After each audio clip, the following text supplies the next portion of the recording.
नशा मुक्त हरियाणा के उद्देश्य से चलाई जा रही साइक्लोथॉन यात्रा यमुनानगर पहुंच चुकी। मुख्यमंत्री ने हरी झंडी दिखाकर साइक्लोथॉन यात्रा को रवाना किया। साइकिल यात्रा में हजारों युवाओं और निजी संस्थाओं ने हिस्सा लिया। इस दौरान मुख्यमंत्री ने कहा कि 25 दिन की इस यात्रा में 1,64,000 साइकिलिस्ट ने भाग लिया है, तो वहीं 4 लाख लोग इस यात्रा का हिस्सा भी बने हैं। उन्होंने कहा कि यात्रा का समापन हो रहा है, लेकिन ये अभियान 25 सितंबर 2024 तक चलेगा। मुख्यमंत्री मनोहर लाल ने ये भी कहा कि प्रदेश भर में ड्रग फ्री हरियाणा के संदेश को लेकर प्रदेश में साइक्लोथॉन यात्रा करनाल से शुरू की गई थी। 25 दिन के बाद सभी 22 जिलों को पूरा कर ये यात्रा करनाल पहुंची, जहां इस यात्रा का समापन होगा। उन्होंने कहा कि जहां जहां भी इस यात्रा निकली है, वहां पर हजारों लोगों ने इस यात्रा का गर्मजोशी के साथ स्वागत किया है। कि प्रदेश भर में ये जो ड्रग फ्री हरियाणा के संदेश को लेकर, नशा मुक्त हरियाणा इस संदेश को लेकर हरियाणा भर में साइक्लोथॉन जो 1 सितंबर को करनाल से शुरू की गई थी, आज उसका 25वां दिन है और आज सभी 22 जिले पूर्ण होकर के सायकाल करनाल में ही इसका विधिवत समापन होगा। जैसा हमने देखा है, हर स्थान पर हज़ारों की संख्या में साइक्लोथॉन में भागीदार साइकिलिस्ट होते हैं और हज़ारों की संख्या में ही उनके स्वागत करने वाले जगह जगह पर लोग मिलते हैं। जो इस पूरे का अभी हमने हिसाब लगाया है, वो एक ऐसी साइक्लोथॉन ये हुई है, मुझे लगता है अगर कोई इसको नोट कर रहा होगा विश्वव्यापी रिकॉर्ड के लिए, तो निश्चित रूप से एक विश्व का रिकॉर्ड बनेगा। 25 दिन की यात्रा किसी एक विषय को लेकर, ड्रग फ्री हरियाणा, नशा फ्री हरियाणा, नशा मुक्त हरियाणा, इस विषय की जागरूकता के लिए कुल 1978 किलोमीटर आज सायंकाल तक पूरा करेगी और जिसके अंदर 1,64,000 ऐसा जो साइकिलिस्ट की गिनती आई है, वो सब मिलाकर के 1,64,000 साइकिलिस्ट हुए और लगभग सब मिलाकर के 4 लाख से ऊपर लोग इसमें शामिल हुए।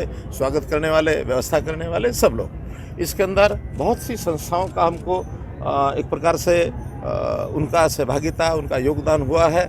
NGOs बहुत हुई हैं, हमारे एजुकेशनल इंस्टीट्यूशन, स्कूल्स हैं, कॉलेजेस हैं, यूनिवर्सिटीज़ हैं, ITIs हैं, पॉलिटेक्निक्स हैं, वहाँ के विद्यार्थियों ने भी सहभागिता इसमें की है।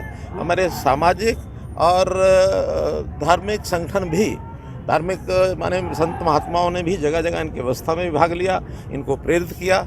ऐसे NGO, सामाजिक संस्थाएं, इन सब ने भी इसमें भाग लिया। सरकारी विभागों में भी जिसके जिम्मे जो काम था, चाहे वो होम डिपार्टमेंट के लोग थे, एजुकेशन डिपार्टमेंट के लोग थे, सेवा विभाग के लोग थे, अन्यथा अन्य जितने भी विभाग, हमारा स्थानीय प्रशासन, सब लोगों ने एकजुट होकर के साइकिल यात्रा की, साइक्लोथॉन की व्यवस्था की है।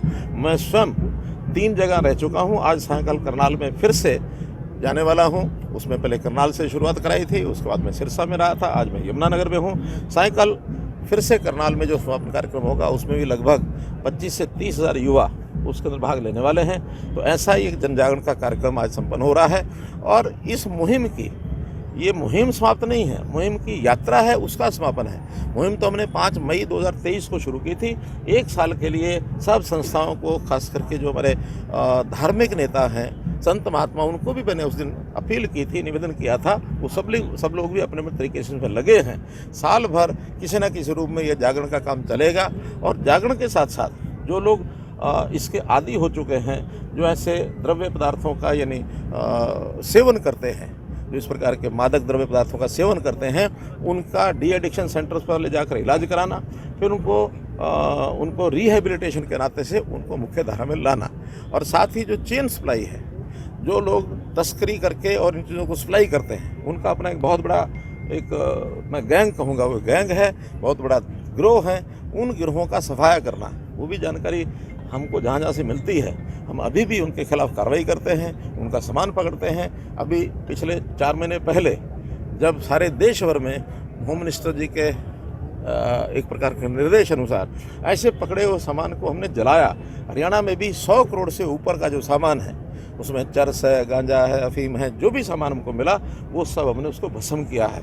और अब ऐसा जो सामान एक प्रकार से मिलता है, उसको हम सार्वजनिक तौर पर भस्म करते हैं और जो तस्कर, जो इसमें ऐसे धंधा करने वाले लोग मिलते हैं, उनके खिलाफ कार्रवाई करते हैं, कानूनी सज़ा भी देते हैं। उनकी प्रॉपर्टीज़ को भी, जो इलीगल प्रॉपर्टी होती है, उनके सोर्स पता नहीं होते हैं, कहाँ से बनाई, कहाँ से की, वो एक विधिवत as per rules and regulations, उनको भी हम तोड़ते हैं, ख़त्म करते हैं, समाप्त करते हैं, ताकि इनके अंदर एक भय बैठे कि जिस लालच के लिए वो ये काम करते हैं वो लालच इनका पूरा नहीं होने दिया जाएगा।